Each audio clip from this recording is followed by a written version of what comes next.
খবরটা দেখে দর্শক ভালো লাগলো না। ডিসেম্বরের মধ্যেই চট্টগ্রাম বন্দরের ৩টি টার্মিনাল বিদেশি অপারেটরদের কাছে দেওয়া হবে।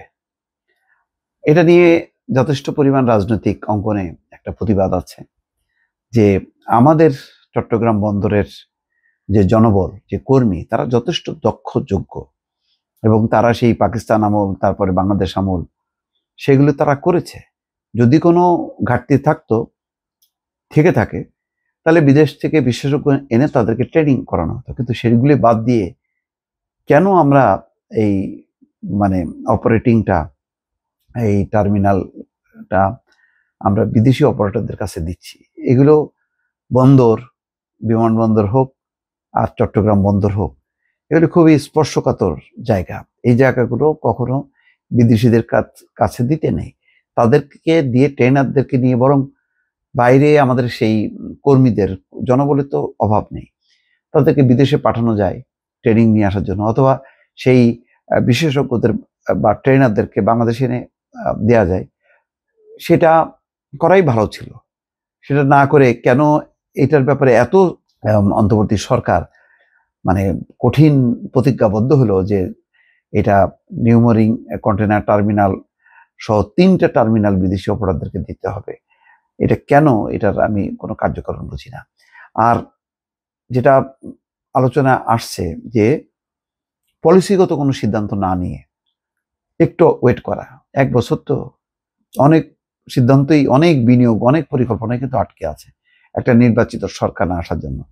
তো এটাও থাকতো, নির্বাচিত সরকার এসে তারা সিদ্ধান্ত নিত যে এই চট্টগ্রাম বন্দরের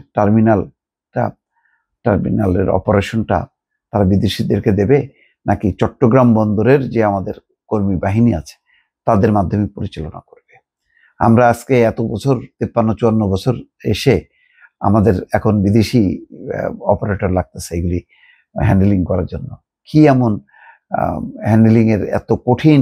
এটা কি যুদ্ধ বিমান তৈরি করা নাকি পারমাণবিক বোমা তৈরি করা, যে এটা আমাদের কর্মীরা পারবে না? আমি এটা বুঝতে পারি না। তারপরেও যেহেতু অনেক টেকনিক্যাল বিষয়, আমি এটা বিশেষজ্ঞদের উপর ছেড়ে দিলাম, তারাই হয়তো ভালো বুঝবেন। এখানে চট্টগ্রাম বাংলাদেশ বিনিয়োগ উন্নয়ন কর্তৃপক্ষের নির্বাহী চেয়ারম্যান চৌধুরী আশিক মাহমুদ বিন হারুন বলেছেন, আগামী ডিসেম্বরের মধ্যে চট্টগ্রাম বন্দরের নিউমোরিং কন্টেইনার টার্মিনাল সহ 3টি টার্মিনাল বিদেশি অপারেটরদের কাছে হস্তান্তর করা হবে। রোববার চট্টগ্রাম বন্দরে সাংবাদিকদের সঙ্গে মত বিনিময়কালে তিনি বলছেন। এর আগে তিনি বন্দরের 4 নম্বর ফটকে এজেন্ট ডেস্ক উদ্বোধন করেন এবং পরে সিপিআর ফটকে ভেহিকেল ও কন্টেইনার ডিজিটাল ডাটা এক্সচেঞ্জ সিস্টেমের উদ্বোধন করেন। তিনি বলছেন, আন্তর্জাতিক টেন্ডারের প্রক্রিয়া চলছে। আমাদের ইচ্ছা চলতি বছরের শেষ নাগাদ চট্টগ্রাম বন্দরের এনসিটি, লালদিয়া এবং বে টার্মিনালকে প্রথম অপারেটরকে দিয়ে যাওয়া।